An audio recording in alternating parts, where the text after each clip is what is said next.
Last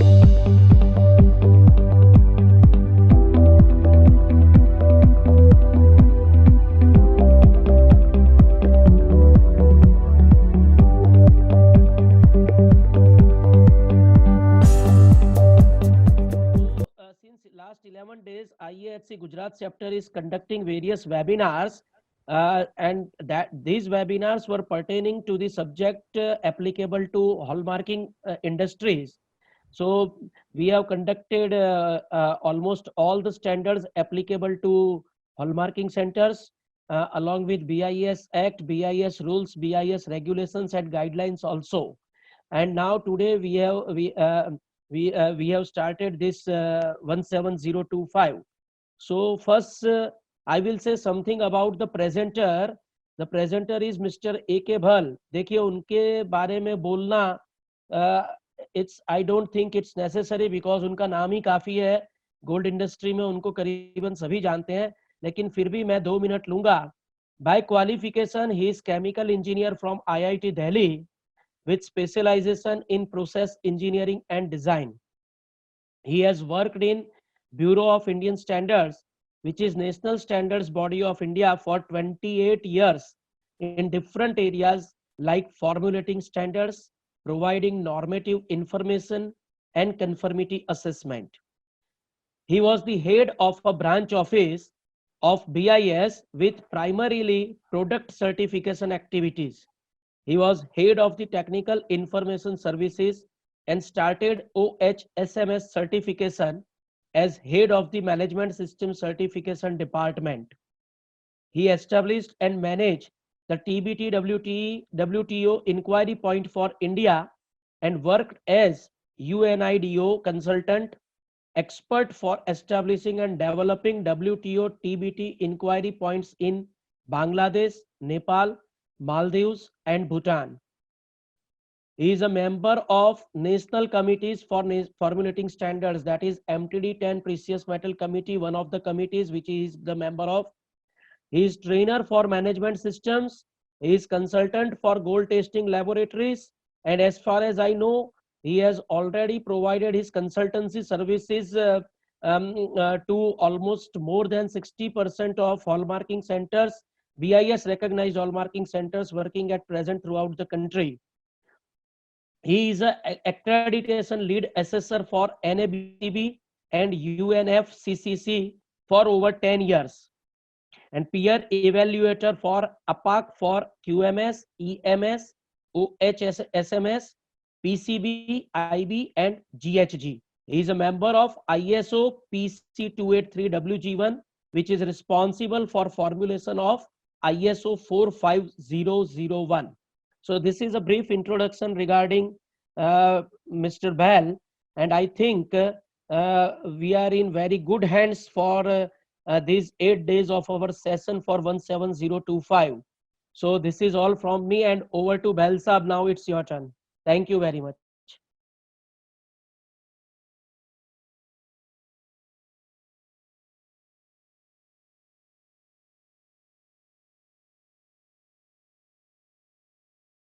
Hello. Yeah, we are getting you. Okay. And are you able to get my screen? Yes. Great. So thank you, Ashwinji, for that elaborate introduction. We'll get into the business straight away. And I believe we have people from the hallmarking centers and refineries both. So we will go through the new edition of 17025. It's no longer new. More than 2.5 years old now. So, but it's different from the earlier version. In case you have any questions, then I think the possibility would be to do that at the end. You can note down your questions, and at the end we will take a session if you require any clarification on any of the issues.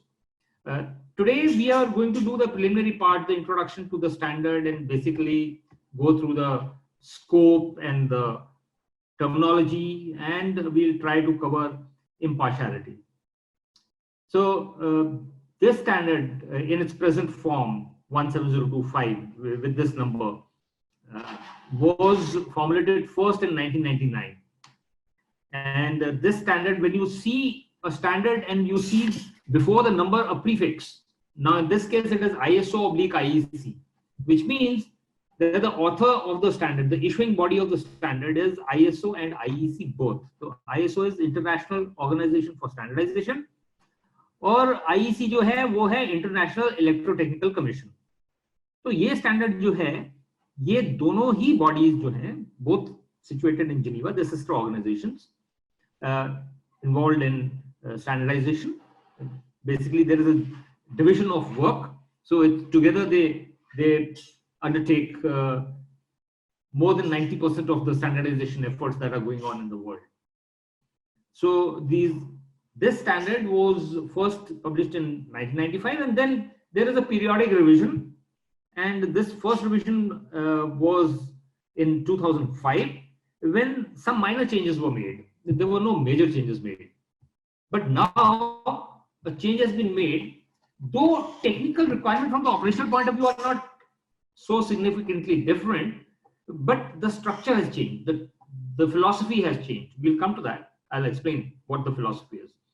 So the present edition, which is basically the second edition, the second revision rather, took place in 2017, and on 29th of November 2017, the present version came out. The title, as you can see, of the standard, the title of the standard is General Requirements for Competence of Testing and Calibration Laboratories. So basically, it deals with all kinds of laboratories, not only gold testing laboratories, and not only testing laboratories, even calibration laboratories. So this is the global standard, the standard which is used globally for accreditation of laboratories. Now, when we say accreditation of laboratories, two terms come to mind. One is certification and one is accreditation. Now, there's always a confusion, and people lack clarity on what is certification and what is accreditation. So I think I would like to, first of all, before we proceed, clarify. As I said, 17025, ISO IEC 17025 is used for accreditation. तो accreditation क्या है? और फिर लोग बात करते हैं certification की भी. तो सर्टिफिकेशन क्या है? तो पहले तो सर्टिफिकेशन की बात करते हैं. सर्टिफिकेशन जो है, that is basically third party attestation relating to products, processes, systems or persons. जैसे कि हम सर्टिफाई करते हैं किसी का मैनेजमेंट सिस्टम. ISO 9001 बड़ा पॉपुलर है, सबने नाम सुना होगा. ISO 9001. ISO 9001 जो है वो है एक सिस्टम स्टैंडर्ड, मैनेजमेंट सिस्टम का स्टैंडर्ड है. तो उसके अगेंस्ट जब एक सर्टिफिकेशन बॉडी, एक थर्ड पार्टी, उसको आपको कहती है कि ठीक है जी, आप जो है, आपका जो मैनेजमेंट सिस्टम है वो ISO 9001 के मुताबिक है. तो इसका अर्थ क्या है? इसका अर्थ है that your system is complying with ISO 9001 and that has been certified. तो जो प्रोडक्ट या कोई प्रोसेस या कोई सिस्टम कंफर्म कर रहा है, उसकी जो प्रमाण देता है, उसकी जो अटेस्टेशन होती है, दैट इज कॉल्ड सर्टिफिकेशन. और एक्रेडिटेशन जो होती है वो होती है किसी थर्ड पार्टी में, अगर आपको किसी थर्ड पार्टी ने आपको अगर टेस्ट किया है कि आप जो है किसी पर्टिकुलर चीज के लिए आप कॉम्पिटेंट है, यानी कि आपकी काबिलियत पे, आपकी क्षमता पे, काबिलियत पे वो जो करते हैं वो होती है accreditation. So what we are going to see is now that when we want to get assurance that a product or a process or a management system is conforming to a particular requirement, जैसे कि ISO 9001 तो requirement है management system की, तो वो उसको बोलते हैं सर्टिफिकेशन. पर जब हम चाहते हैं किसी की काबिलियत को कि कोई चेक करके हमें बताए कि आप में ये क्षमता है, you can do this work और you can not do this work, so are you capable of doing, आप में कॉम्पिटेंस है, तो उसको हम क्या कहते हैं, उसको कहते हैं एक्रेडिटेशन। सर्टिफिकेशन जो है वो सर्टिफिकेशन बॉडीज करती हैं, एक्रेडिटेशन जो है वो एक्रेडिटेशन बॉडीज करती है। और आप क्योंकि एक लेबोरेटरी हैं, तो लेबोरेटरीज को सर्टिफिकेशन के अलावा एक एक्रेडिटेशन ज्यादा जरूरी है। अब जैसे आप सबके जो हॉलमार्किंग सेंटर्स हैं, अब हॉलमार्किंग सेंटर्स जो हैं इनको बेसिकली ये लेबोरेटरीज हैं, तो अगर इनकी रिकॉग्निशन चाहिए ग्लोबली तो इनके लिए एक्रेडिटेशन जरूरी है। जो बीआईएस से आप लेते हैं रिकॉग्निशन, वो शब्द इस्तेमाल होता है रिकॉग्निशन, वो एक्रेडिटेशन नहीं है, वो है रिकॉग्निशन। वो बीआईएस अपने पर्पस के लिए आपको रिकॉग्नाइज कर रही है। पर यदि आप चाहते हैं कि आपकी रिपोर्ट्स जो है, जो आपके टेस्ट रिजल्ट्स हैं, वो आपके ग्लोबली एक्सेप्ट हों, तो उस स्थिति में आपको एक्रेडिटेशन ज्यादा जरूरी है। तो वो आपको एक्रेडिटेशन किससे मिलेगा, वो एनएबीएल से मिलता है। अभी उसके बारे में बात करते हैं। तो बेसिकली क्या है कि जो हमारे स्टैंडर्ड्स हैं, सबसे पहले सिर्फ एक ही स्टैंडर्ड नहीं है 17025, एक्रेडिटेशन जो है कई स्टैंडर्ड्स के अगेंस्ट होता है। जैसे कि आईएसओ 17025 तो हो गया लेबोरेटरीज के लिए, मेडिकल लेबोरेटरीज के लिए एक और अलग से स्पेशल स्टैंडर्ड है आईएसओ 15189। इंस्पेक्शन बॉडीज की एक्रेडिटेशन जो होती है आईएसओ 17020। और जो मैनेजमेंट सिस्टम की जो सर्टिफाई करते हैं सर्टिफिकेशन बॉडीज, वो उनके लिए स्टैंडर्ड अलग है आईएसओ 17021। जो रिफाइनरीज हैं, जैसे रिफाइनरीज अब अपना स्टैंडर्ड, जो उनके लिए क्या स्टैंडर्ड है, वो प्रोडक्ट बीआईएस से उनको मिलती है प्रोडक्ट सर्टिफिकेशन की permission, that is a product certification. जो आईएस 1417 के अगेंस्ट वो जो गोल्ड की जो भी सर्टिफिकेशन है, that is basically product certification. तो वो अगर बीआईएस जो सर्टिफिकेशन बॉडी है, बीआईएस सर्टिफिकेशन बॉडी है, अगर वो एक्रेडिटेशन चाहेगी तो उस पर्पस के लिए उनको 17065 आईएसओ आईएसी 17065 के अगेंस्ट उनको मिलेगी। तो आपकी लेबोरेटरी, आप इतना बस ध्यान रखिए कि आपकी लेबोरेटरी को जो एक्रेडिटेशन मिलेगी वो आईएसओ आईएसी 17025 के हिसाब से। और एक चीज का और ध्यान रखिए, जो बीआईएस ने स्टैंडर्ड बनाया है आईएस 15820, वो भी जो है आईएसओ आईएसी 17025 के ऊपर आधारित है। It is based on ISO IAC 17025, but it is based on the previous version which was the 2005 version. तो अब अगर आईएस 15820 की रिवीजन होगी तो वो रिवीजन होगी आईएसओ आईएसी 17025 2017 के हिसाब से। Okay, so that is the way it goes. तो आप अब देखेंगे कि सबसे ऊपर एशेलॉन जो है वो है एक्रेडिटेशन, यानी कि किसी भी बॉडी को अगर हम कॉम्पिटेंस टेस्ट करते हैं तो वो होती है एक्रेडिटेशन। और एक्रेडिटेशन जो है, वो जो एक्रेडिटेड बॉडी होती है, वो जैसे मैनेजमेंट सिस्टम सर्टिफिकेशन की बॉडी है, तो वो जो है वो कंफर्मिटी असेसमेंट बॉडी हो गई। आप जो है लेबोरेटरी है, आप भी कंफर्मिटी असेसमेंट बॉडी हो। आप क्या करते हो, या टेस्ट करते हो, कैलिब्रेशन करते हो। अब आज तो हम जो बात कर रहे हैं गोल्ड टेस्टिंग लेबोरेटरीज की, सिल्वर टेस्टिंग लेबोरेटरीज की, तो ये जो लेबोरेटरीज हैं, ये लेबोरेटरीज जो है ये कंफर्मिटी असेसमेंट बॉडी है जो कि टेस्टिंग करती है। तो ये जो टेस्टिंग करती है, हर एक स्टैंडर्ड जो है किसके अगेंस्ट हम टेस्टिंग करते हैं, क्या स्टैंडर्ड हम यूज करते हैं, वो चीजें हम बाद में देखेंगे।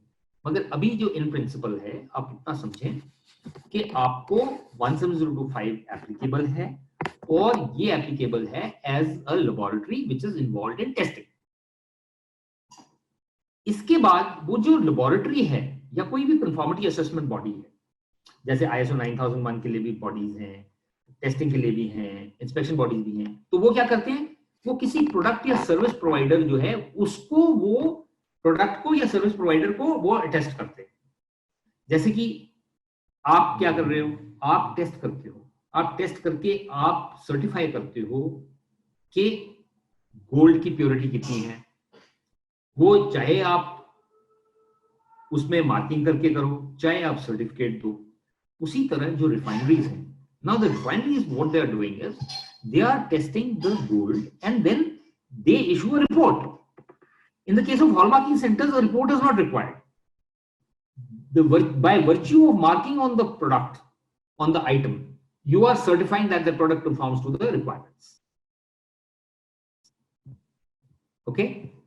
So basically what happens is that when you have this system of accreditation, that the accreditation body accredits a conformity assessment body, the conformity assessment body then further tests the products or service and then certifies that the particular product or service conforms to the requirements, then it gives confidence and gives an assurance to the purchasers that what they are buying conforms to the requirements. It gives a assurance to the government, it gives a confidence to the government that the body that is doing the work is competent. Now, if we see in the equivalence framework, now in India we have NABL doing accreditation, we have the Bureau of Indian Standards which is doing certification. We have, so there's a system within the country. So how is the system equivalent? How and why would people in the other countries accept your results or not accept your results? What is the basis? Now this basis is basically, there's a topmost body, which is the International Accreditation Forum. And for the case of laboratories, it is International Laboratory Accreditation Cooperation. These are the international bodies which are formed by association of the regional and the national bodies. In India, the national accreditation body for laboratories is NABL, National Accreditation Board for Testing and Calibration Laboratories. And for management system certification, product certification for certification bodies and inspection bodies, it is NABCB, National Accreditation Board for Certification Bodies. Now these bodies, NABL and NABCB, are basically members of APAC, Asia Pacific Accreditation Cooperation, which is the association of these national bodies in this region of the world. Similarly, in Europe, they have a European Accreditation Cooperation. In Americas, they have Inter-American Accreditation Cooperation. Now, these bodies are basically governing the work of the accreditation body. So you would say, how do accreditation bodies function then? They function basically, members of these bodies, which are the, say, the APAC, Asia Pacific Accreditation Cooperation, they assess each other. They basically, that assessment is called peer evaluation. So that peer evaluation is done by other bodies to see that the accreditation body continues to function properly. And the accreditation bodies within the country, they accredit the conformity assessment bodies. And by this system, they have a multilateral agreement or mutual recognition agreements signed when the accreditation body is considered to be competent. Then they admit them as members of the MLA or MRA.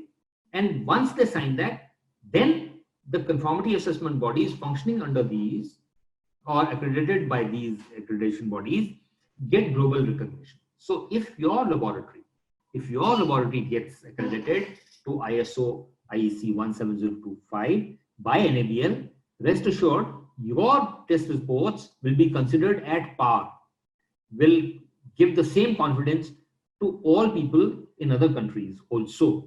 So you do not have to get the testing redone in other countries. So this is the main advantage of this system. By having controls and checks and balances within the system, within each country, and then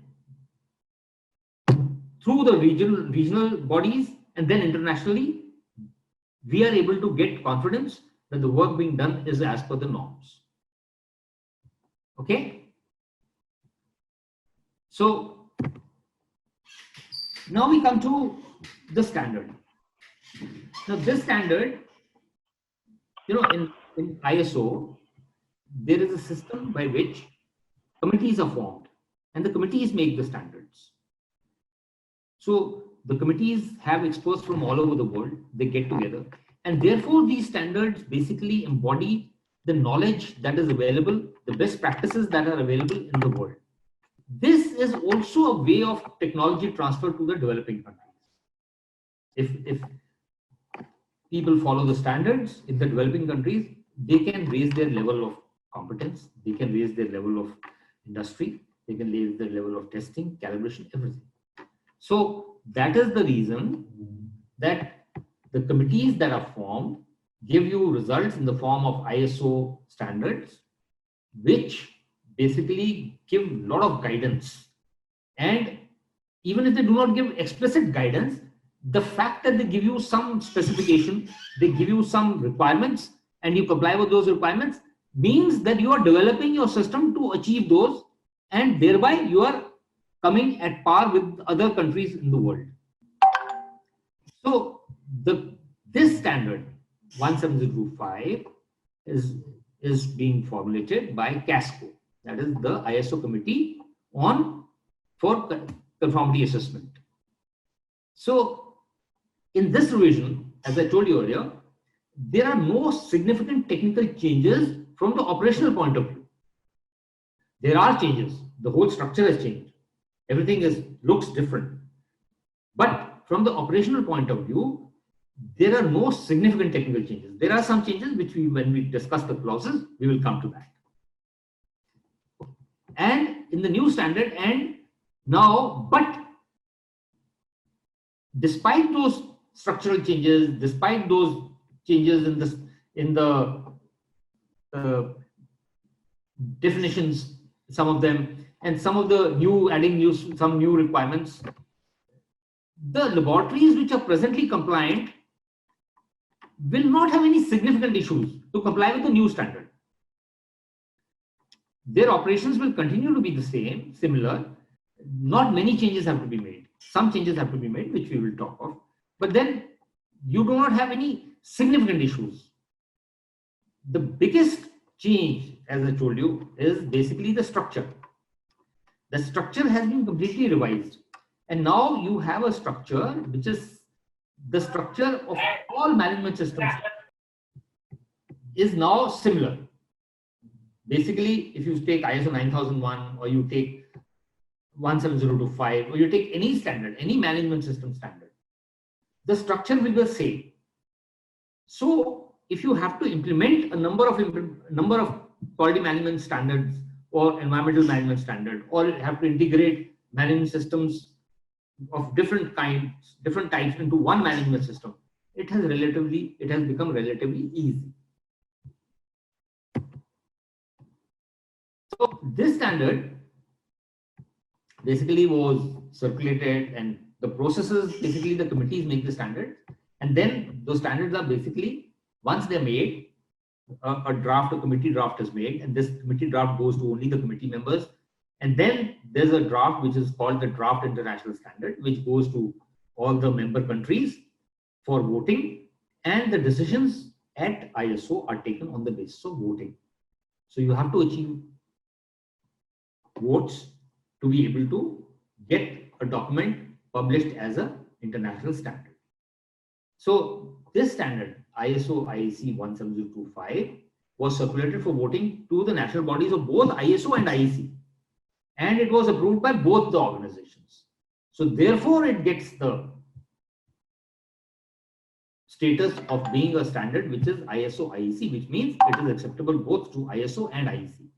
So therefore, this standard will be applicable in the field of electrotechnology also, and it will be applicable in all other fields also. So the same standard would be applicable in a chemical laboratory. The same standard would be applicable in an electronic laboratory, or an electrical laboratory, or a mechanical laboratory, any kind. So this is the benefit, that a single standard is applicable to all these. Now, when the standard is applicable to all these, obviously it cannot give very specific requirements. It will give generic requirements which all laboratories must comply. Okay, and why did this periodic revision take place? And despite the periodic revision, again the requirements are generic. They're not very specific requirements for any particular kind of laboratory. And because the requirements are not specific for any particular kind of laboratory, therefore IS 15820 was published for a specific kind of laboratory, which is basically the hallmarking center. Now also ISO IEC 17025, which was revised because in 15 years, last 15 years, a lot of changes have taken place in terms of technology, in terms of information technology. See, today we are sitting and we are using the electronic means, an electronic platform to do a meeting, right? Now, this was not possible some time back, and this has become possible. So these kind of changes have taken place. With the result, new developments, because of the new developments, also other standards are getting modified. For example, ISO 9001 has got modified. So therefore, to take into consideration and keep pace with technology and take into consideration changes taking place in the world, the changes, requirements taking place, changes in requirements taking place. Now more people are using electronic copies rather than hard copies. So to keep pace, the standard was revised. Now, basically, the new ways of working of the laboratories are causing changes not only in the working of the laboratory, but the working in the manner in which the test results are accepted. So further, now changes that taken place. Earlier, the concept was that the laboratory will be given an item, it will test, and then or it will calibrate. But now, laboratories, more and more laboratories are now also getting engaged in the sampling before calibration or testing. So the standard now takes care of that particular aspect also. Excuse me, Bell sir, just a minute. Hello. There are requests coming from some of the members के Hindi English mix कीजिए please, अगर हो सकता है तो. हाँ मैं करता हूँ. हाँ ठीक.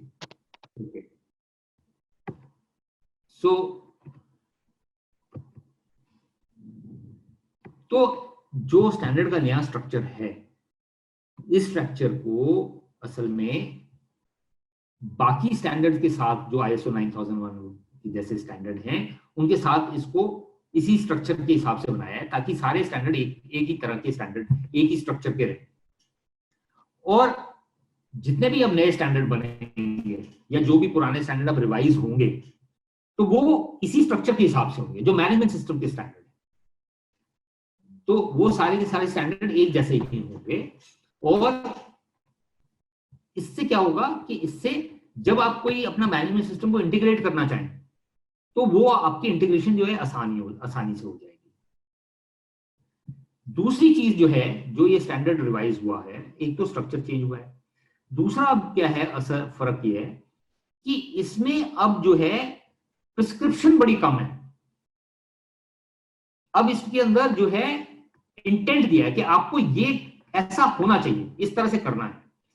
पहले क्या था कि ये करना है, ये डॉक्यूमेंट करना है, ये सब बताया जाता था. अब वो डॉक्यूमेंटेशन के ऊपर जोर नहीं है, अब जोर है रिजल्ट दिखाने पे. तो आपको बेसिकली अब जो है रिजल्ट दिखाना है कि हम आपको डिमॉन्स्ट्रेट करना है. आपको लिखना की जरूरत नहीं है कि ये प्रोसीजर है और ये है वो. बट इसलिए कह रहे हैं कि जो अभी एग्जिस्टिंग लेबोरेटरी, जो अभी की लेबोरेटरीज हैं, ये सारी की सारी बहुत दिक्कत नहीं आएगी इनको कन्वर्ट करने में अपने को नए वर्जन में. बताएंगे जो चेंजेस हैं.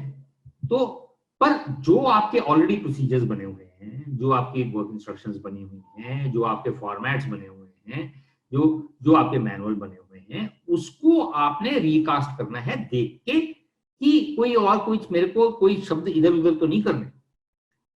वो बेसिकली जो है वो आपको देखना पड़ेगा. और ये देखने के बाद आप जो है उसको स्टैंडर्ड को आप इंप्लीमेंट कर सकते हैं. इसके अंदर एक चीज जो है, मेन चीज क्या था, पहले हम कहते थे प्रिवेंटिव एक्शन. अब वो जो प्रिवेंटिव एक्शन वाली बात है वो नहीं। अब हम शुरुआत करते हैं रिस्क बेस्ड थिंकिंग से, कि हम पहले से ही सोचते हैं इंप्लीमेंट करने से पहले, सिस्टम को इंप्लीमेंट करने से पहले, कि हमारे को इसमें क्या क्या रिस्क हो सकता है। So what are the risks that are possible, and then to address those risks, उन रिस्क्स को हम खत्म करने के लिए हमें एक्शन क्या क्या लेने हैं। तो we take those actions, we decide that these are the possible risk, ये रिस्क हमारे पॉसिबल हैं और ये हमें एक्शन लेने की जरूरत है ताकि वो रिस्क खत्म हो जाए। So we try to eliminate those risk on the basis of actions that we pre decide. हम पहले से ही ब्रेनस्टॉर्मिंग करते हैं। अभी एक करेंगे आज जो इम्पार्शियलिटी का है, उसका एग्जांपल देखेंगे। तो किस तरह से हम उन रिस्क को हम खत्म कर सकते हैं ताकि हमारे को काम करने में सुविधा रहे। एक बार ये हो जाता है तो फिर हम हमारा जो काम है वो शुरू हो जाता है एक बेटर प्लेटफॉर्म के ऊपर, कि हमने ऑलरेडी डिसाइड कर लिया कि हमें क्या क्या कर सकते हैं। एक मिनट। और उनके लिए हमने एक्शन अपना ले लिया। सो दूसरी बात जो है कि एक बार हम ये काम कर लेंगे तो हमारी गलतियां पहले ही कम होंगी, क्योंकि हमने जो हम सोच सकते थे कि गलतियां कहां हो सकती हैं वो हमने एक्शन ऑलरेडी ले लिया। फिर इसके अंदर एक थोड़ी टर्मिनोलॉजी भी अपडेट हुई है, क्योंकि देखो मैंने जैसे कहा कि स्टैंडर्ड एक स्टैंडर्ड लोन नहीं होता, वो बाकी स्टैंडर्ड्स के ऊपर भी निर्भर करता है। जब बाकी स्टैंडर्ड रिवाइज होते हैं, उनकी रिक्वायरमेंट चेंज होती हैं, उनमें भी चेंजेस आते हैं, उनका स्ट्रक्चर चेंज होता है, तो हमें अपने जो स्टैंडर्ड हैं जो हम इस्तेमाल कर रहे हैं इनको भी रिव्यू करना पड़ता है। तो एक तो स्ट्रक्चर चेंज हो गया, दूसरा रिस्क बेस्ड थिंकिंग आ गई, तीसरा इसके अंदर थोड़ी टर्मिनोलॉजी भी जो है वो भी चेंज हुई, क्योंकि एक है international vocabulary of metrology VIM, वो स्टैंडर्ड जो है वो रिवाइज हुआ, तो उसके साथ हमें अलाइन करने की जरूरत है ताकि जो हम टर्म्स डेफिनेशंस इस्तेमाल करते हैं, देखो अगर मैं किसी वस्तु को कुर्सी कहता हूं तो सब लोग अगर उसको कुर्सी बोलेंगे तो हमारे लिए बड़ा आसान हो जाएगा कम्युनिकेट करना। जब मैं कुर्सी बोलूंगा तो सबको समझ में आ गया मैं किस चीज की बात कर रहा हूं।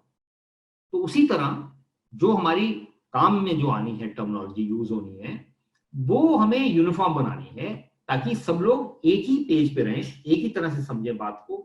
जो एक व्यक्ति बोले वो दूसरे लोग भी उसी चीज को समझ सके क्या कहा जा रहा है।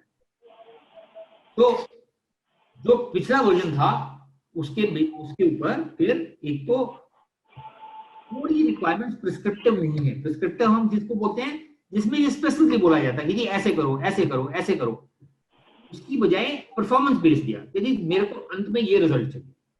अब आप अगर किसी को हायर करते हो, मान लो आप घर में हायर करते हो किसी को, वो बोले कि मैंने ITI में प्लम्बिंग का काम किया हुआ है, तो पहले क्या होता था कि पहले जो था वो एजुकेशन ट्रेनिंग इसके ऊपर था, अब है परफॉर्मेंस पे। अब आप कहते हो भैया आप ऐसा करो करके दिखाओ मेरे को। सो जो अब है वो परफॉर्मेंस बेस्ड है, रिक्वायरमेंट सारी की सारी परफॉर्मेंस बेस्ड है, आपको परफॉर्मेंस दिखानी है अपनी। ये नहीं कि आपने मेरे को बोला था कि आप ILC कर लो, आप PT कर लो, ये कर लो, मैंने सब कुछ कर लिया। No, now you have to demonstrate that you are competent. वो सब तो मीन्स है, वो सब तो मीन्स हैं करने के, मगर अल्टीमेटली आपको दिखाना है कि आपके रिजल्ट्स रिलायबल हैं। तो आप डेमोन्स्ट्रेट करो आपके रिजल्ट्स कैसे रिलायबल। सो प्रिस्क्रिप्शन की बजाय अब जो है परफॉर्मेंस बेस्ड रिक्वायरमेंट्स होगी।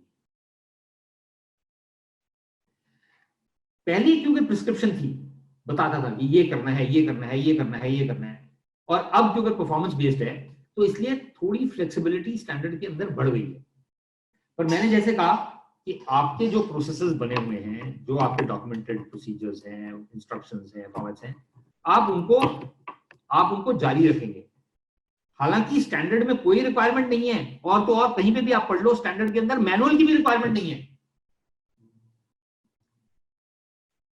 और बहुत कम जगह पे डॉक्यूमेंटेड प्रोसीजर है।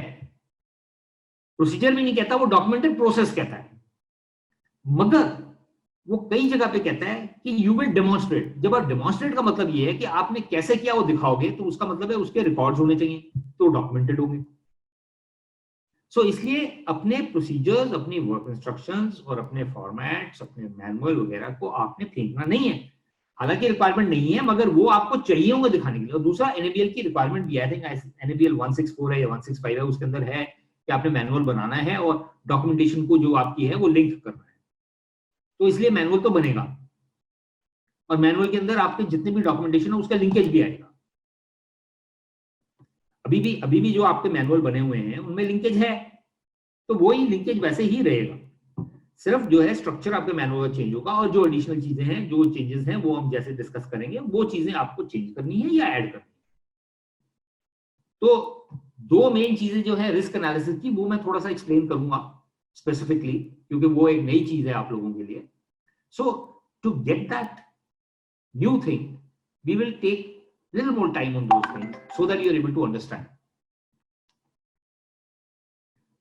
The first change that has taken place in definitions is basically the definition of laboratory. As I told you earlier, the definition of laboratory itself has changed. So now the new structure, is it clear? Ashwin, can you just tell me, is this, the letters are very small, so is it clear? Good enough? Yeah. It's visible. Don't worry. Okay. So basically there are 5 operational clauses. The 5 operational clauses, one is the general requirements. पहले 17025 में 2 operational clauses थे, 4 and 5. General requirements, technical requirements. अब वो चीज नहीं है, अब जो है now there are 5 operational clauses. The basic change that has taken place is, instead of dividing it into technical and general, managerial, we are now dividing based on processes. Process क्या है? एक तो जनरल रिक्वायरमेंट। तो general requirement क्या है? हम अगर जब इसका स्टैंडर्ड का स्कोप देखेंगे तो हमें पता चलेगा कि बेसिकली इसके अंदर 3 चीजें हैं: कॉम्पिटेंस, इंपार्शियलिटी, कंसिस्टेंसी। तो जनरल रिक्वायरमेंट्स में इंपार्शियलिटी एंड कॉन्फिडेंशियलिटी आ जाती है, जिससे कि एक जनरल हमें कॉन्फिडेंस रहे लेबोरेटरी के ऑपरेशंस पे कि लेबोरेटरी जो है बिल्कुल सही से ऑपरेट कर रही है। हमारे को इधर से रिजल्ट जो है ऑपरेशनल आने से पहले ही स्ट्रक्चर के हिसाब से, जो 5 नंबर है क्लॉज 5 स्ट्रक्चर, के स्ट्रक्चर से भी पहले policy level, impartiality, confidentiality at the policy level. फिर उसके बाद स्ट्रक्चर के, मैं अपना स्ट्रक्चर जो है उसको ऐसा क्रिएट किया कि it helps me to maintain confidentiality and impartiality. तो मेरा जो स्ट्रक्चर है वो मेरी इंपार्शियलिटी, कॉन्फ्लिक्ट ऑफ इंटरेस्ट वगैरह को दूर रखता है, कॉन्फिडेंशियलिटी मेंटेन करता है। और उसके बाद फिर मैं देखता हूं अपने रिसोर्सेज। एक बारी मैंने अपना ऑर्गेनाइजेशन सेट कर लिया, तो उसके बाद मैं अपने रिसोर्सेज देखूंगा। रिसोर्स में मेरे जनरल रिसोर्सेज होंगे, पर्सनल होंगे। सबसे मेन तो लेबोरेटरी के अंदर पर्सनल और इक्विपमेंट एंड फैसिलिटीज, ये 3 बेसिकली बेसिक चीजें हैं। और ये बेसिक चीजें जो हैं, बिना मेट्रोलॉजी ट्रेसेबिलिटी के कोई फायदा नहीं है।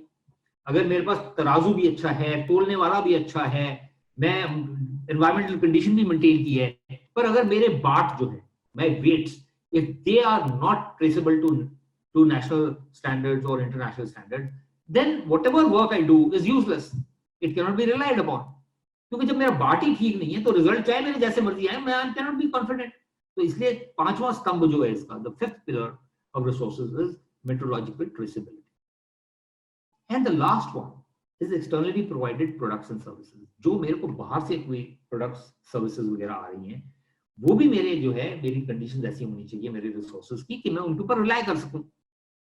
अगर आप बाहर से कैलिब्रेशन करवा रहे हैं और वो कैलिब्रेशन जो है वो ठीक से नहीं हो रही है, तो आपके रिजल्ट्स इफेक्ट होंगे ना। So to make sure that your results continue to be reliable, your operation continues to be competent, you will need to get even the external people from whom you get services give you an assurance or demonstrate that assurance that they are capable of providing the service that you want from them. ये सब होने के बाद फिर हम अपना process शुरू करते हैं। देखो, हमने पहले अपना ऑर्गेनाइजेशन सेटअप कर लिया, उसके बाद रिसोर्सेज इकट्ठे कर लिए, we gather the resources, now we have to start our process. So this process number 6 and number 7 gives us confidence that we are going to be competent. First 4 and 5 give us impartiality, 6 and 7 give us competence, And clause number 8 gives us consistency, management system to get consistent results, so that whatever we do consistently well. तो 7 number में पहला काम है, जब भी अब हमारा structure खड़ा हो गया लेबोरेटरी का, सब कुछ हो गया, तो पहली बात है कि जब भी हमारे पास काम आएगा वो उसका हम रिक्वेस्ट रिव्यू कर रहेंगे कि वो रिक्वेस्ट जो इसने किया, क्या हमारा कॉम्पिटेंस है उस चीज में, हमारे पास फैसिलिटी है वो उसकी नहीं है। तो अगर है तो फिर हमने कौन से मेथड से करना है। Supposing now you get a test request for gold for a certain purity, now you have to check whether you have those facilities, whether the methods that you're going to use are validated or not. वो सब आने के बाद फिर हम जो है sampling करेंगे, आइटम की सैम्पलिंग करेंगे। तो सैम्पलिंग भी प्रॉपर होनी चाहिए, क्योंकि सैम्पलिंग अगर सैम्पलिंग ठीक नहीं होगी तो रिजल्ट्स के ऊपर रिलायबल नहीं, because the sample should be representative of the item. और जितने भी ये आइटम्स हैं इनको ठीक से हैंडल करना है। आपके पास तो ज्वेलरी आती है, तो ज्वेलरी को तो बड़े ध्यान से आपने करना है, उसमें से सैम्पलिंग भी करनी है और ज्वेलरी खराब भी नहीं होनी चाहिए। और जितना भी आप ये काम कर रहे हैं, whatever work you do, you have to create technical records so that tomorrow or a later date you are able to demonstrate how this work was done, whether it was done appropriately or not. तो आपके जो technical records हैं वो demonstrate करने चाहिए कि आपने जो काम किया वो स्टैंडर्ड के हिसाब से था। Ashwin, is this okay? Ashwin? Yeah, okay. The mix of the language is okay? Yeah, okay. All right. So, जो हमें जब ये हम सब कार्य काम कर रहे होते हैं तो हमें अपनी मेजरमेंट अनसर्टेनिटी का भी ध्यान रखना है। अब मान लो मेरे पास तो बैलेंस तो है 6 डिजिट वाला, माइक्रो बैलेंस है, उसको अगर मैं कैलिब्रेट करता हूं और मेरे जो बार्ट हैं जिनसे मैं कैलिब्रेट करता हूं उनकी अगर अनसर्टेनिटी इतनी है कि 2 मिलीग्राम मान लो, तो मैं वो 6 डिजिट बैलेंस तो मेरा यूजलेस है ना, क्योंकि मेरी तो अनसर्टेनिटी इतनी हाई है। तो वो जो अनसर्टेनिटी हाई होगी तो उसका तो मेरे सारे रिजल्ट्स के ऊपर भी असर पड़ेगा। So what is the point in trying to get an instrument which is so good but the calibration capability is not good? So remember one thing, the uncertainty of your system of testing or calibration of any system will depend on the weakest link, and not only on the weakest link, it basically all links contribute to it. तो हर stage के ऊपर uncertainty होगी जितनी वो add on होती जाएगी, और अगर किसी स्टेज में अनसर्टेनिटी बहुत हाई है तो आपकी टोटल अनसर्टेनिटी जो है वो बहुत बढ़ जाएगी। तो इसलिए जब आप अपनी कैलिब्रेशन कराते हैं तो उसमें आप सबसे पहले ये देखिए कि मेरी रिक्वायरमेंट क्या है, मैं कितना मेरी रिक्वायरमेंट कैसी है। तो जब मैं कैलिब्रेशन करा रहा हूं क्या उस रिक्वायरमेंट के हिसाब से, ऐसा तो नहीं कि मेरी बहुत बढ़ जाएगी अनसर्टेनिटी। अगर टाइम होगा तो हम अनसर्टेनिटी भी करेंगे, कैसे कैलकुलेट करनी है, क्या करना है। अगर टाइम होगा, मतलब 7-8 दिन हैं इकट्ठे, तो देखते हैं कैसे करते हैं। ओके, नहीं होगा तो फिर बाद में करा देंगे, अगर जरूरत आप समझेंगे तो हम बाद में करा देंगे। ओके, बट बेसिक इशू ये है कि हमें जो मेजरमेंट अनसर्टेनिटी है वो हमें जरूर मेंशन करनी है अपने रिपोर्ट्स में, नंबर 1। नंबर 2, ये अनसर्टेनिटी जो है, हम जितने भी काम कर रहे हैं, मान लो हमारा बैलेंस है, हमारी क्यूमुलेशन है, तो हमारी हर स्टेज पे जो भी हमारे पास सिस्टमैटिक एरर्स आ सकती हैं, रैंडम एरर्स आ सकती हैं, जो भी एरर्स आ सकती हैं, वो सारी की सारी एरर्स जो हैं वो कंट्रीब्यूट करती हैं मिलके हमारे को अनसर्टेनिटी देने में, टोटल हमारे रिजल्ट जो है टोटल अनसर्टेनिटी। तो मकसद हमारा जो है वो यही है कि हम अपनी मेजरमेंट अनसर्टेनिटी जो है वो लीस्ट रखें, कम से कम रखें। ये भी हमने कर लिया। अब हमें, जैसे मैंने कहा, परफॉर्मेंस ओरिएंटेड है, तो मेन चीज तो है कि फिर हमने अपने रिजल्ट एश्योर कैसे किए। सारा कुछ कर लिया, सैम्पलिंग भी ठीक कर ली, टेस्टिंग मेथड भी सोच लिया, इवैल्यूएशन भी कर ली, अनसर्टेनिटी की भी। तो अब हमें अपने रिजल्ट्स को एश्योर करना है कि कैसे। तो हम इसके लिए कई टेक्निक्स अपनाते हैं, वो बाद में डिस्कस भी करेंगे डिटेल में, जैसे कि ILC हो गया, इंटर लैबोरेटरी कंपैरिजन हो गया, या फिर हम जो अपने जितने भी हम सर्टिफाइड रेफरेंस मटेरियल ले रहे हैं उसका वो जो रिपोर्ट्स होती हैं वो होती है हमारे पास, या फिर परफॉर्मेंस या PT प्रोग्राम में पार्टिसिपेट कर लेते हैं, अगर हो PT प्रोग्राम तो प्रोफिशिएंसी टेस्टिंग अगर हो तो वो भी कर सकते हैं। सो ये सारे जो तरीके हैं, या फिर हम जो हमारे रॉ मटेरियल्स वगैरह यूज हो रहे हैं, जैसे सर्टिफाइड रेफरेंस मटेरियल के अलावा हमारे पास दूसरे भी मटेरियल्स हो रहे हैं, स्टैंडर्ड रेफरेंस मटेरियल्स भी हो रहे हैं, हम दूसरे मटेरियल्स भी यूज कर रहे हैं, जैसे कि हम नाइट्रिक एसिड आता है या डिस्टिल्ड वाटर आता है, तो first thing that we do is we check by putting silver nitrate solution to see whether there is any chloride in it or not. So these are the kind of measures we adopt to assure the validity of our results. So ये सब करने के बाद हम reports भी देते हैं, मगर रिपोर्ट दे देने के बाद भी हमारे पास कंप्लेंट्स आ सकती हैं, तो कंप्लेंट्स को हैंडल करने का भी प्रोसीजर होना चाहिए, वही हमारे प्रोसेस होना चाहिए, और काम करते करते हमसे गड़बड़ भी हो सकती है। देखो, जो आइटम फेल हो गई, मान लो आपको किसी ने ज्वेलरी दी है to hallmark and that jewellery fails, now that failing jewellery is not non conforming work, that is a non conforming item which the laboratory has failed, you have not marked it, okay? So that is not non conforming work. non conforming work वो है जो कि आपने testing की और testing खराब है, testing के ऊपर हम रिलाई नहीं कर सकते। मान लो आप टेस्टिंग करते करते आपने टेस्ट किया और कॉर्नेट टूट गया, now you are not sure whether cornet के सारे पीसेस मिले कि नहीं मिले, तो वो जो है वो टेस्ट जो है वो नॉन कंफर्मिंग हो गया, तो आपको दोबारा करना पड़ेगा। या आप कहते होगे जी हमें जनरेटर की क्या जरूरत है, हमारे यहाँ तो बिजली नहीं जाती, तो BIS is just making it tough for us. Why do we need a generator? Now the point is, supposing you put something for cupellation, and when you put in for cupellation, the electricity fails. That entire batch goes waste. That is non-conforming work. So it is precisely for these kind of conditions that BIS has made it mandatory that you must have a generator, or you must have any kind of a support system to support your electricity supply, so that you do not run into such a situation. फिर ये सारा करने के बाद जितना भी आपका data है या इंफॉर्मेशन है या डॉक्यूमेंट्स हैं, इन सबको हम कंट्रोल करके रखते हैं, so that they are able to demonstrate once again that the manner in which testing was done is reliable, the results are reliable. तो ये तो हो गई हमारी प्रोसेस रिक्वायरमेंट्स। तो इसको हम जो हम कर रहे हैं, ये बेसिकली जो है हमारे को दे देता है competence. This together gives us competence. Now we come to consistency. तो कंसिस्टेंसी में क्या है कि हमारे, ताकि हमारे डॉक्यूमेंटेशन कंट्रोल में है, ताकि हमारे रिकॉर्ड्स कंट्रोल में है, हम इंटरनल ऑडिट करके अपने आप को चेक कर लेते हैं, हम कोई गलतियां होती हैं उनका करेक्टिव एक्शंस ले लेते हैं, हम अपने जितने भी हमारे जो रिस्क हैं, सबसे पहले जो मैंने पहले बात की थी कि हम शुरुआत करते हैं प्रिवेंटिव एक्शन से। अब प्रिवेंटिव एक्शन का नाम नहीं है इसमें, it is basically risk based thinking. तो हम रिस्क्स एंड अपॉर्चुनिटीज जो है, not only risk, even opportunity, भाई जो अगर बिजनेस में हमें अपॉर्चुनिटी मिलती है तो उसको हम क्यों नहीं ग्रैब करें, वो ग्रैब करेंगे।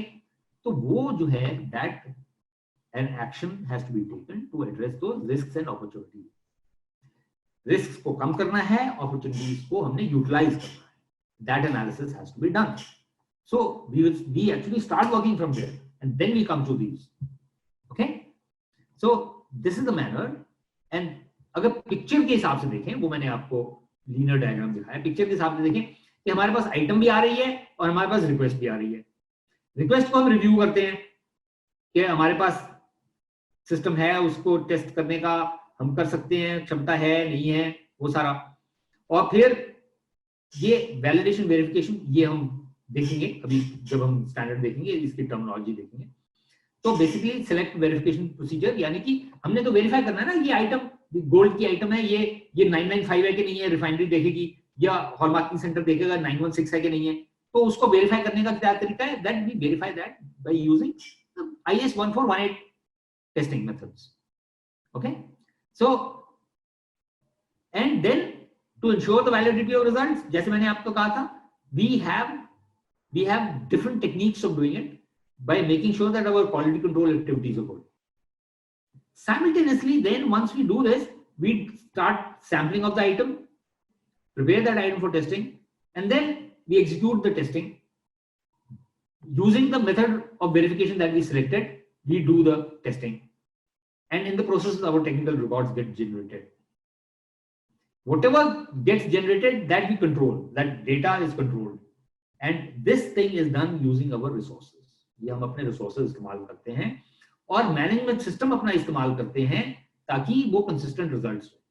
तो अपनी इवैल्यूएशन जो है मेजरमेंट अनसर्टेनिटी की हम करते हैं कैसे, ये हर बारी नहीं करने की जरूरत होती, हम लोग साल में एक बार ही करते हैं कि हम अपनी अनसर्टेनिटी जो है देख लें क्या है, क्योंकि हर साल हमारी कैलिब्रेशंस अलग अलग होती हैं, रिजल्ट्स चेंज होते रहते हैं हमारे, तो हमारा स्टैंडर्ड रेफरेंस मटेरियल चेंज हो जाता है, तो कंडीशंस चेंज होती रहती हैं, इक्विपमेंट बूढ़ी होती जाती है। So because of these there is a possibility कि हमारा जो टेस्ट रिजल्ट्स हैं वो इतने रिलायबल नहीं है जितने पहले थे।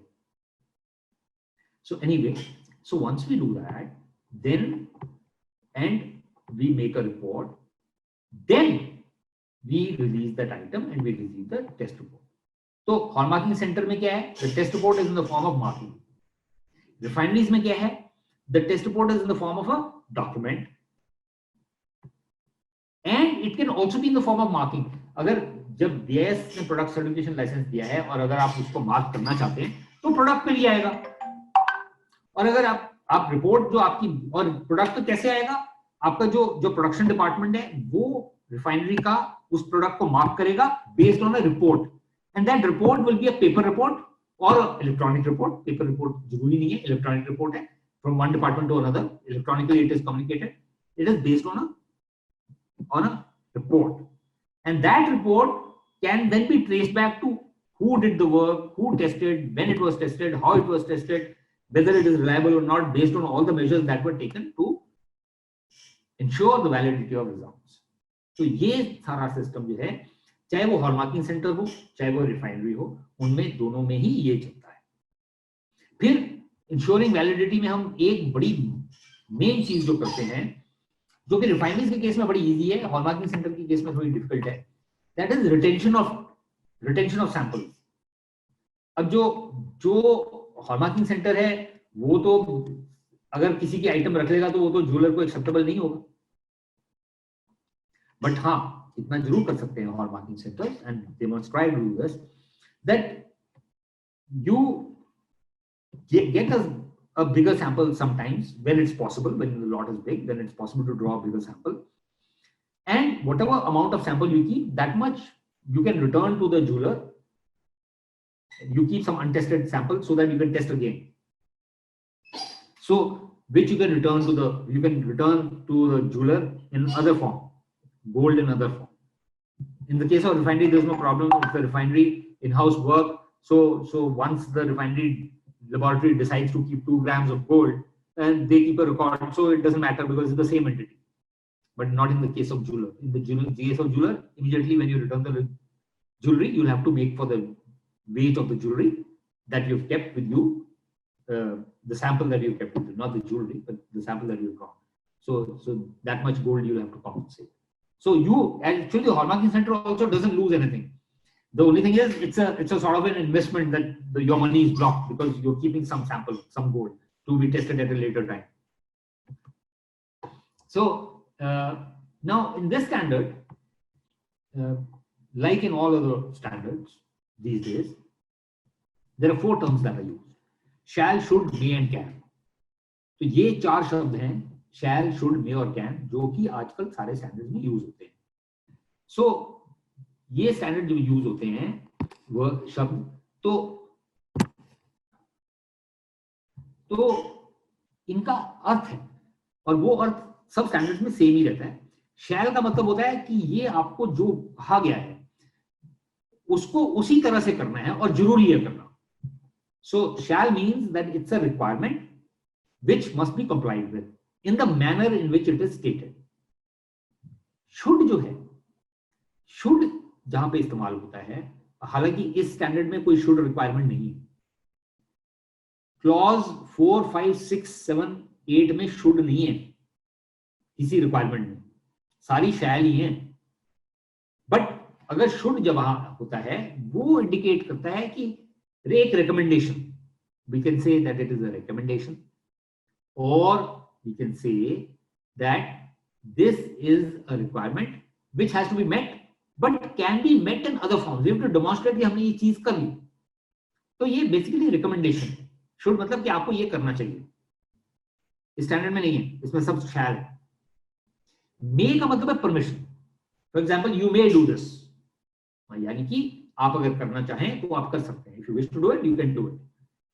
Can basically is a possibility और कैपेबिलिटी। जहां कैन लिखा होगा कि इसका मतलब है कि वो बताता है कि ये हो सकता है, दिस इज पॉसिबल, या ये व्यक्ति ये करने के या ये प्रोसेस ये करने की क्षमता रखता है, this is capable of doing it.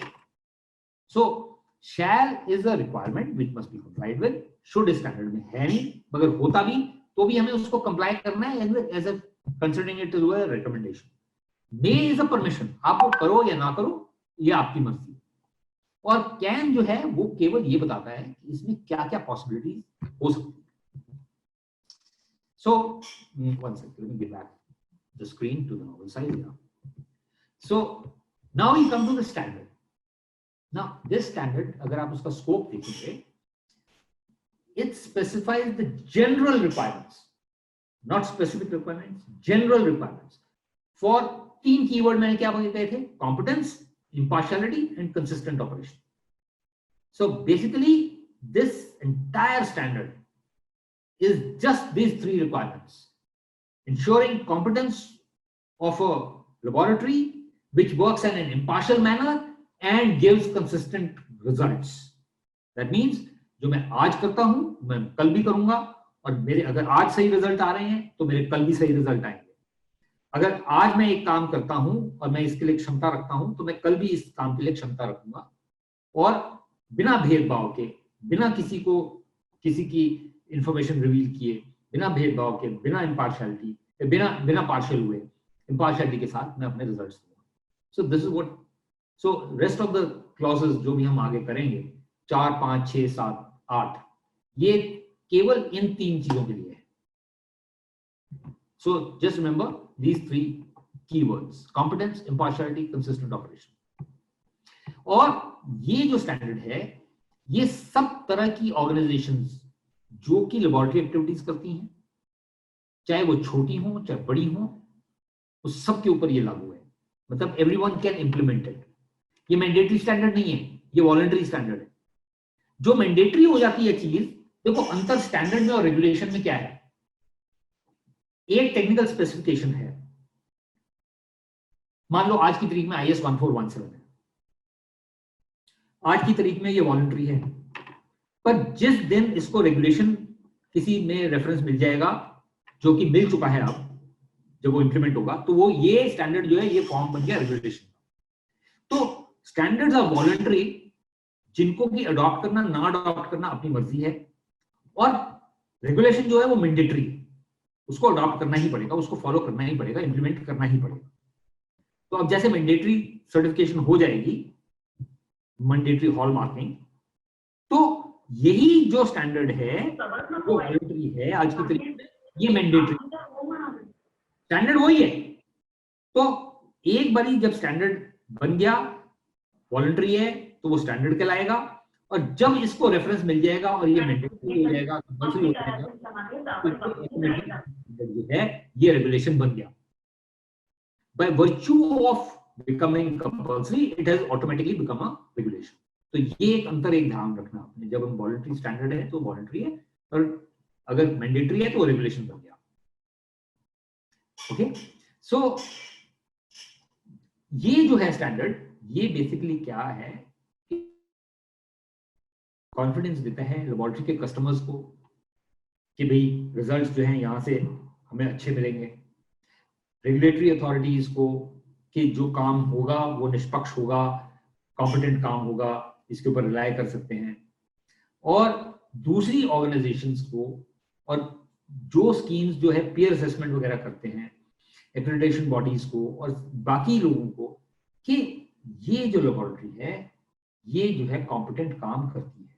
तो जो इस स्टैंडर्ड को कंप्लाई करेगी लेबोरेटरी, वो हम मान सकते हैं कि ये लेबोरेटरी जो है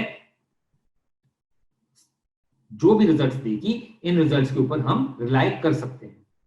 और जब जब एक्रेडिटेशन हो जाती है तो वही लेबोरेटरी के रिजल्ट जो हैं वो ग्लोबली एक्सेप्टेड होते हैं, क्योंकि ग्लोबली एक सिस्टम बना हुआ है जिसके तहत हर कंट्री में एक्रेडिटेशन बॉडी जो है, जो अपने एक्रेडिट करती है बॉडीज को, वो श्योर करती है कि ये एक्रेडिटेड बॉडीज जो हैं, एक्रेडिटेड ऑर्गेनाइजेशंस जो हैं, जो लेबोरेटरीज हैं, इनके रिजल्ट जो हैं वो ठीक हो और इनकी ऑपरेशन इम्पार्शियल हो और कंसिस्टेंटली ये अपने मैनेजमेंट सिस्टम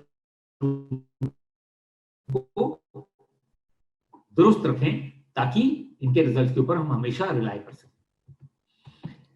ओके,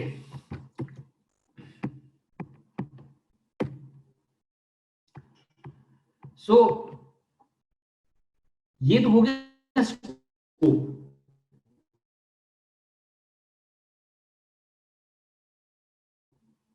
अब क्लॉज होते हैं, पहले एक तो जीरो होता है introduction, which is basically just general information. Then the second thing that is basically the first, Ashwin is my voice okay? क्योंकि मेरा इंटरनेट कनेक्शन अनस्टेबल आ रहा है। नहीं, अभी ओके है, बीच में थोड़ा सा डिस्टॉर्ट हुआ था। ओके, तो जो पहला क्लॉज होता है वो स्टैंडर्ड का, वो होता है स्कोप, ताकि वो बताए कि स्टैंडर्ड में क्या क्या है, ये कहाँ एप्लीकेबल है, कहाँ नहीं एप्लीकेबल है।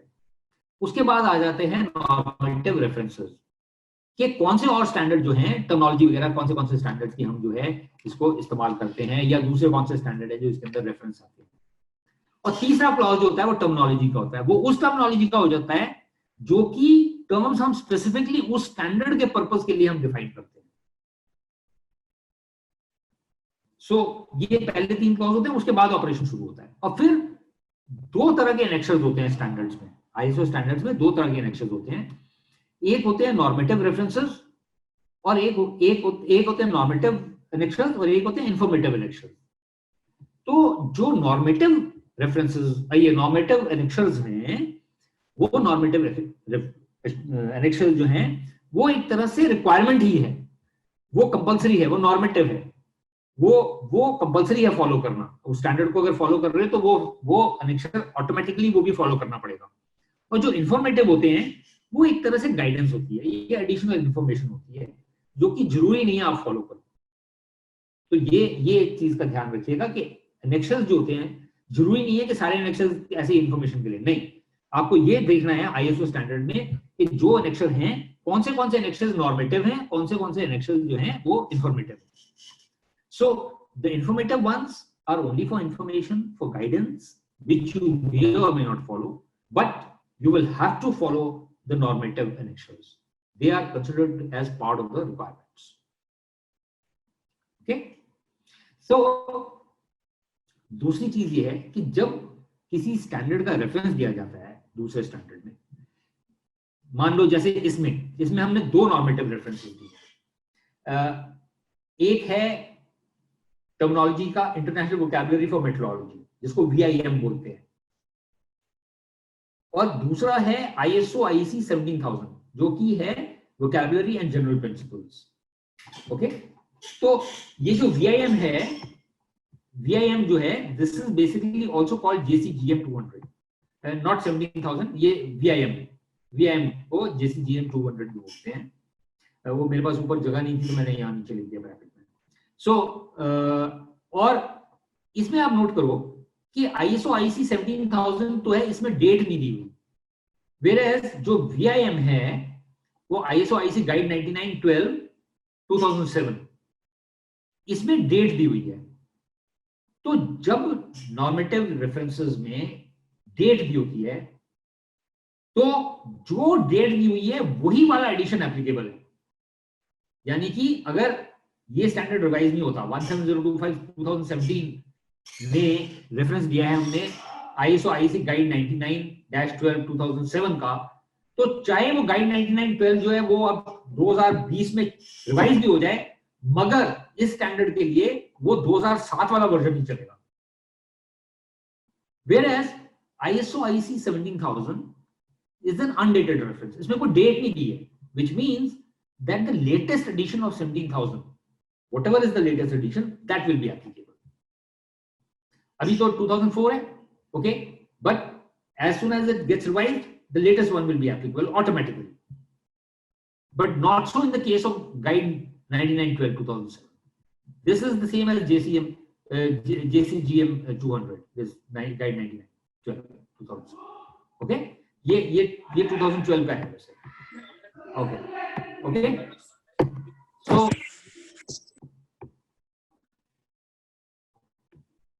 जो लेटेस्ट आपने अगर कोई देखनी है टर्मिनोलॉजीज, तो वो जो टर्मिनोलॉजीज हैं, लेटेस्ट टर्मिनोलॉजीज, वो दी हुई हैं 2 वेबसाइट्स में. एक ISO की ऑनलाइन ब्राउजिंग प्लेटफॉर्म, आपने नोट करना है तो आप नोट कर लो ये एड्रेस. कभी भी टर्मिनोलॉजी में कोई दिक्कत हो तो आप इस वेबसाइट पे, वो डेटाबेस है टर्मिनोलॉजीज का, वो आप जा सकते हो. और जो लोग इलेक्ट्रोटेक्निकल कमीशन के काम में ज्यादा करते हैं तो electropedia.org में उनकी डेटाबेस है टर्मिनोलॉजी, यानी कि शब्दकोश है उनके. These are basically the terminologies standard, vocabulary standards. That these are databases for all terms. Sorry, made a mistake.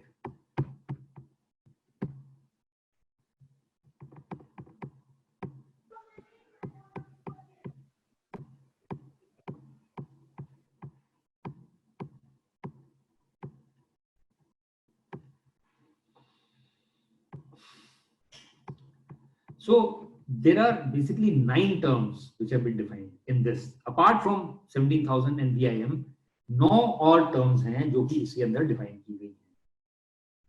तो पहली तो है impartiality. हमने जो कहा ना, impartiality, competence and consistent operation. तो पहली टर्म जो है impartiality. तो impartiality is nothing but a presence of objectivity. यानी कि impartiality हम जब कहते हैं being fair, किसी का पक्षपात ना करना, तो भावभेद ना करना, तो भेदभाव ना करना, फेयर रहना, इम्पार्शियल रहना, किसी के अगेंस्ट कोई ग्रज ना रखना, बिल्कुल न्यूट्रल रहना. ये सारे शब्द जो हैं ये कहते हैं कि इम्पार्शियल हैं हम. तो presence of objectivity means that whatever I do, I make sure that there is no conflict of interest. अब आप कहते हो ना कि जैसे हॉलमार्किंग सेंटर है, हॉलमार्किंग सेंटर्स को वो कहते हैं कि जी ज्वेलर जो है वो अपना काम नहीं करेगा, ज्वेलरी जो है वो अपना काम नहीं करेगा. क्यों नहीं करेगा? वो इसलिए नहीं करेगा बिकॉज अगर वो अपना काम करेगा तो वो थर्ड पार्टी नहीं रहता. हॉलमार्किंग सेंटर तो थर्ड पार्टी के लिए है. तो और वो उसका कॉन्फ्लिक्ट ऑफ इंटरेस्ट हो जाएगा कि मेरी आइटम है, मैं खुद ही टेस्ट कर रहा हूं, तो मैं एग्जामिनर और एग्जामिनी नहीं हो सकता. Whereas रिफाइनरीज के केस में आप कहते हो कि रिफाइनरीज को तो अलाउ करते हैं, पर रिफाइनरीज के केस में तो इट इज प्रोडक्ट सर्टिफिकेशन. सो उनकी लेबोरेटरी जो है वो लेबोरेटरी को नहीं BIS मान्यता देती, उसकी लेबोरेटरी जो है वो NABL मान्यता देती है, और उस लेबोरेटरी को यूज करके वो टेस्ट करते हैं product. That is self certification कि मेरा माल है, मैंने टेस्ट किया है, आई एम रिस्पॉन्सिबल. सो वो प्रोडक्ट सर्टिफिकेशन है जहां पे सेल्फ मार्किंग राइट्स दिए हुए हैं. जबकि हॉलमार्किंग सेंटर में सेल्फ मार्किंग नहीं है. Hallmarking centre is a third party laboratory. तो थर्ड पार्टी लेबोरेटरी अपनी टेस्टिंग करके नहीं कर सकती. सो इसलिए हॉलमार्किंग सेंटर में रिस्ट्रिक्शंस हैं. वेयरएज रिफाइनरीज में अगर रिफाइनरी चाहे तो अपनी लेबोरेटरी को सिर्फ अपने लिए भी लग सकती है, वो ओपन भी कर सकती है दूसरों के लिए. Both possibilities are there. So, but usually people prefer to have the laboratory accredited only for their own in-house use because it's relatively easier. Conflict of interest वहां पे हैं, but those, as I said, कि वो हमें risk analysis करना पड़ेगा और जितने भी कॉन्फ्लिक्ट हैं हमारे, उनको रिजॉल्व करना पड़ेगा. वो क्या कॉन्फ्लिक्ट है हम देखेंगे जब हम क्लॉज 4.1 करेंगे. ओके, सो जब भी डेफिनेशंस कई जगह पे हैं और एक ही टर्म की दूसरी जगहों में भी हैं, तो वो जो है ISO 17000 की या GCGM, जो मैंने JCGM 200 बोला था, उसकी जो डेफिनेशन होगी वो जो है वो प्रेसिडेंस लेगी. और दूसरी टर्म्स जो हैं वो जो हमने यहां डिफाइन की है वो यहां पे यूज होगी, जो हमने इस स्टैंडर्ड में डिफाइन की. दूसरी जो है टर्म वो है expression of dissatisfaction by any person, यानी कि कंप्लेंट। अब इस स्टैंडर्ड में आप देखो कहीं पे भी अपील शब्द नहीं है। आप देखते हो कई स्टैंडर्ड में होता है अपील, कंप्लेंट, अपील। इस स्टैंडर्ड में अपील शब्द नहीं, क्योंकि कुछ स्टैंडर्ड जो हैं, some standard they differentiate between, say for inspection body, the inspection body, the person who submits the item for inspection, if he is not happy, he puts in an appeal for reconsideration, and any other person apart from that person, if he is not satisfied, he puts in a complaint. Whereas the definition of complaint in the standard is basically expression of dissatisfaction by any person, anyone, which means including the person who has given the test item, including the person who received the test report, any person, vendor, regulatory authority, anyone. So whenever there is an expression of dissatisfaction, then that is called a complaint, and that has to be addressed. हम जब जाएंगे clause 7.9 में देखेंगे कैसे complaint की क्या requirement है, इसको एड्रेस करना। And that is an expression of dissatisfaction relating to the activities और रिजल्ट्स ऑफ द लैबोरेटरी, यानी कि आपकी जो एक्टिविटीज हैं उन पे भी हो सकती है और जो आपने टेस्ट रिजल्ट्स दिए हैं वो भी हो सकती है। कैसे? जैसे हॉलमार्किंग सेंटर, हॉलमार्किंग सेंटर में अगर उन्होंने रिजल्ट तो ठीक दे दिए, हॉलमार्किंग भी ठीक कर दी, सब कुछ ठीक हो गया, पर उन्होंने आइटम्स को जो है डिसफिगर कर दिया। मेरी ज्वेलरी की आइटम थी, सेंसिटिव थी, नाजुक आइटम थी, उसको उन्होंने खराब कर दिया। रिजल्ट सही है, हॉलमार्किंग सही है, सब कुछ सही है, तो वो क्या होगा कि वो हॉलमार्किंग सेंटर की एक्टिविटी के अगेंस्ट जो है वो डिससैटिस्फैक्शन होगी, and that will be a complaint. दूसरी केस में क्या है कि आपने मेरी ज्वेलरी तो सब कुछ कर दी, ठीक कर दी, सब कुछ किया, बाहर मार्किंग कर, मगर वो आपके रिजल्ट्स जो थे वो ठीक नहीं थे। कैसे ठीक नहीं थे? आपने मेरी एक आइटम को जो मैंने एक कारीगर से खरीदी उसको आपने हॉलमार्क कर दिया, मगर वो आइटम तो अंदर तो उसके लोहे की तार थी। So when we come to sampling, we'll talk of these things. So then the results of that laboratory are not appropriate. So in both those cases, whatever dissatisfaction is expressed, that is basically a complaint. ठीक है, तो ये definition अभी change हो गई है क्योंकि अब अपील वाला सिस्टम नहीं है। ओके, सो ये डेफिनेशन मॉडिफाई कर दी है। अब हम आते हैं इंटर लैबोरेटरी कंपैरिजन पे। जो इंटर लैबोरेटरी कंपैरिजन है वो क्या होता है कि हम कोशिश करते हैं चेक करने की दूसरी लैबोरेटरीज में सेम या सिमिलर आइटम को टेस्ट करने की। ठीक, supposing it is a laboratory which tests weight, supposing, तो अब वेट को अगर मैंने देखना है कि इस आइटम का वेट या इस आइटम की डायमेंशन क्या है, तो वो एक ही आइटम, उसी आइटम को हम डिफरेंट लैबोरेटरीज में भेज सकते हैं। We can send that same item, we can send it to different laboratories, the same item, first one, then send the other, then the third, then the fourth, so they can all test and they can tell what is the dimension of that item or what is the weight of that item, mass of that item. But in the case of a laboratory for hallmarking or for testing, the same item cannot be sent because it's a destructive test. Our test is destructive, but we send a piece which is supposedly same, so it is similar. From a big chunk, we draw 2 samples or we draw 5 samples, and then we send it for inter-laboratory comparison. And then we are basically not sending the same item, we are sending pieces from the same item. So they are basically similar items, not the same item. They are pieces of the same, which are not identical, unless and until we have tested them for homogeneity. We'll come to that. So basically it is a comparison. Why do we do it? We want to see whether our end results are the same as those of other laboratories.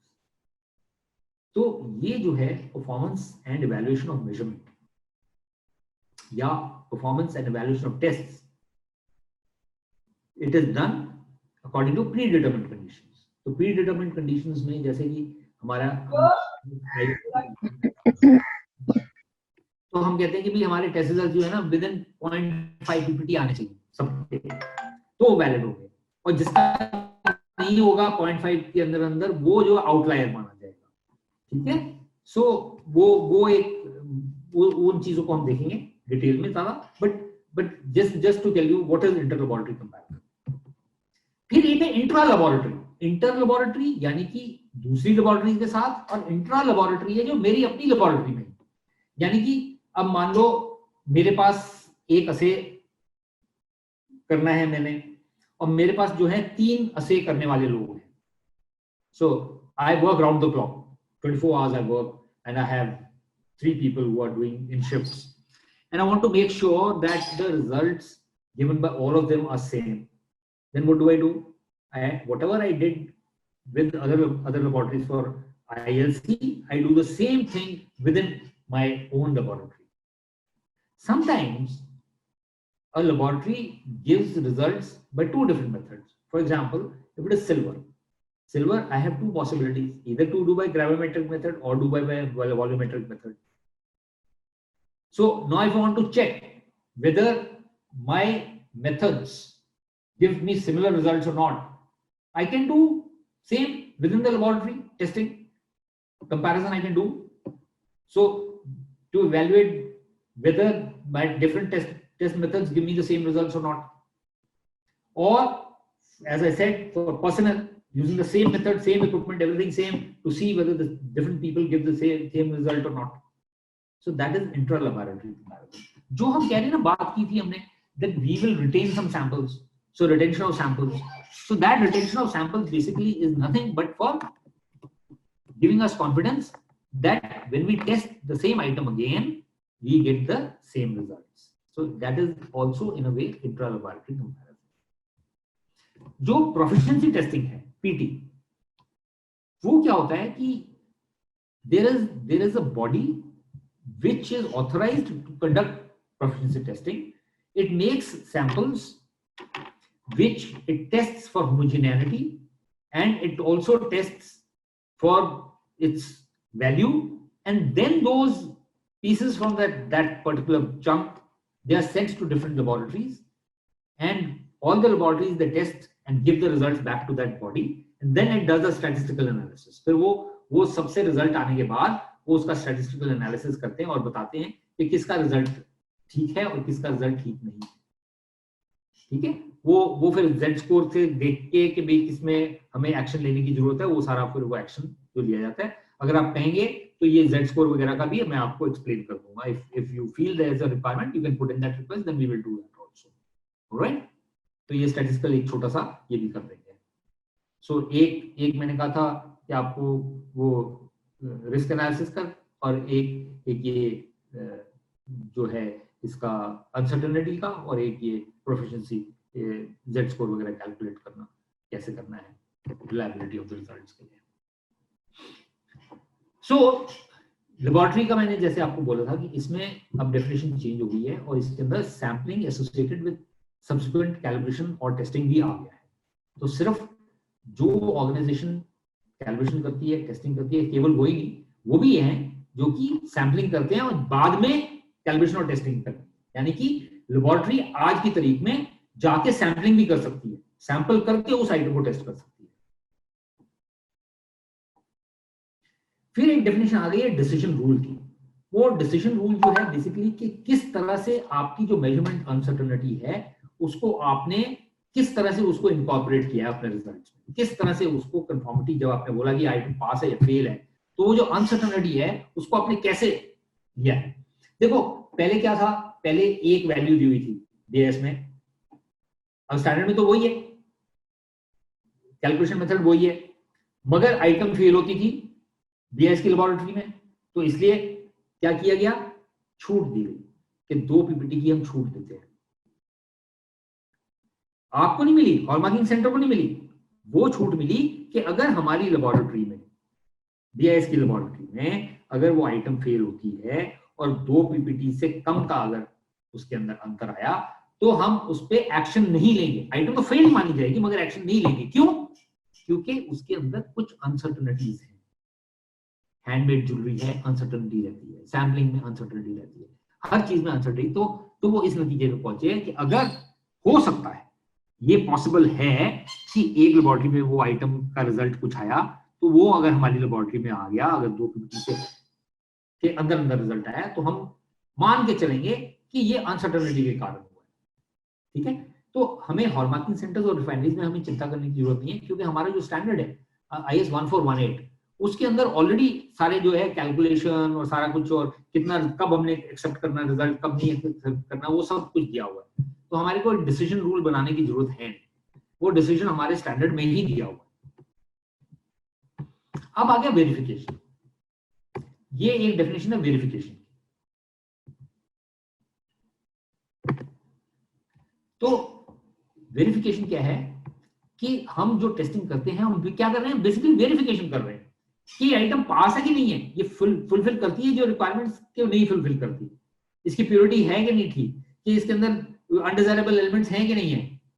वो जो हम testing कर रहे हैं, जो हमारा सारा process है, पहले हम सैम्पलिंग करते हैं, उसके अंदर हम जो टेस्टिंग करते हैं, उसके बाद में असेइंग वगैरह करते हैं, या उससे पहले हम एक्सरे मशीन के ऊपर उसको प्रिलिमिनरी चेकिंग करते हैं, स्क्रीनिंग करते हैं अनडिजायरेबल, ये सारा प्रोसेस जो है ये है वेरिफिकेशन।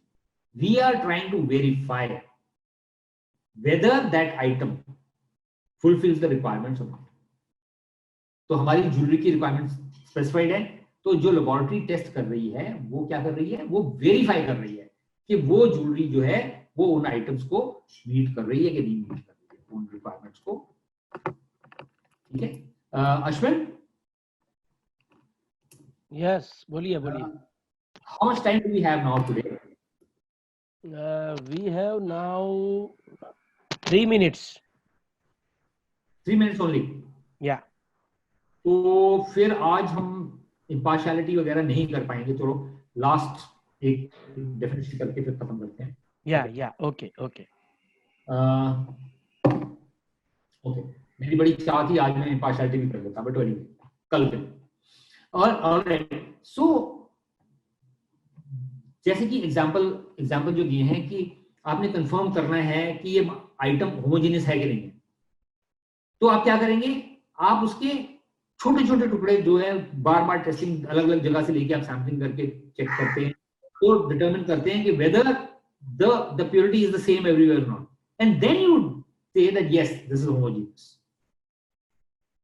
ठीक है, सो या हमने अभी वेरिफिकेशन क्या करनी है कि हमने देखना है कि इसकी ये कोई पर्टिकुलर आइटम है कि इसकी प्रॉपर्टीज जो है वो मीट करती है कि नहीं। जैसे फॉर एग्जांपल हम क्या कर रहे हैं, ज्वेलरी है, हम वो उसकी प्रॉपर्टीज क्या है, प्योरिटी, तो हम चेक करते हैं कि वो उसकी प्योरिटी मीट कर रही है कि नहीं मीट कर रही है, सो दैट इज वेरिफिकेशन। या हम कोई प्रोसेस है, जैसे हमने क्यूपुलेशन प्रोसेस लिया फॉर या चलो सिल्वर की बात करते हैं, that will be easy because we have two methods with us. वैसे तो गोल्ड के अंदर भी है methods,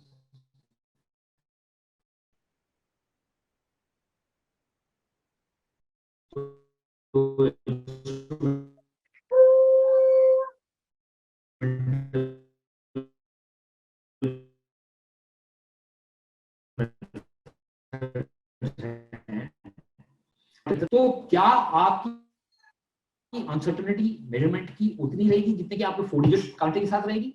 no, because the measurement uncertainty of the laboratory, which is all other conditions being the same, which is using a 6-digit balance, will be better. That means the uncertainty will be lower than the uncertainty of measurement of another laboratory, which all conditions being the same is using a 4-digit balance. So when you have to confirm whether the target measurement uncertainty can be met or not, that also is verification. So whenever it's applicable, ध्यान रखिएगा, measurement uncertainty should be taken into consideration. तो हम जो अपनी measurement uncertainty देते हैं, calculation करते हैं, वो कैलकुलेशन करते हैं, and that has to be taken into consideration. If our measurement uncertainty is large, then our results will not be that reliable. If our uncertainty is lower, our results are more accurate.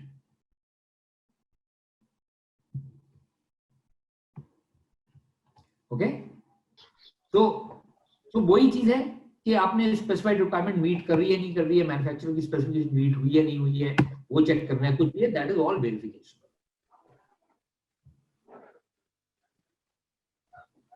So verification को calibration के साथ ही confuse करना. जो calibration है वो basically क्या है, that is validation भी हो सकती है, और validation in other terms also is कि ये मेथड मेरे को रिजल्ट देता है कि नहीं देता है. सो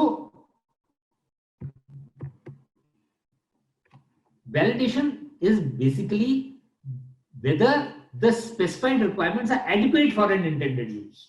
Verification is whether the requirements are being met, and validation is whether the requirements are adequate for intended use. यानी कि मैं अपने टेस्ट मेथड को वैलिडेट करता हूं, मैं चेक करता हूं कि ये टेस्ट मेथड मेरे को जो मेरे को रिजल्ट चाहिए वो देता है कि नहीं देता है. Okay, so that is basically validation. मैं वैलिडेट करता हूं, तो मेरे पास एक टेस्ट मेथड है to determine the purity of gold. Can I use the same test method for determining gold as an impurity in some other metal? Can I use that method? वो मेरा होगा वैलिडेशन. मैं method की validation करता हूं. In hallmarking centres and refineries we don't need to validate because we have a standard test method. Okay, so we will end over here. The time is over, so we will end over here. Tomorrow we will start with the general requirements, which is basically the operational requirements of the standard.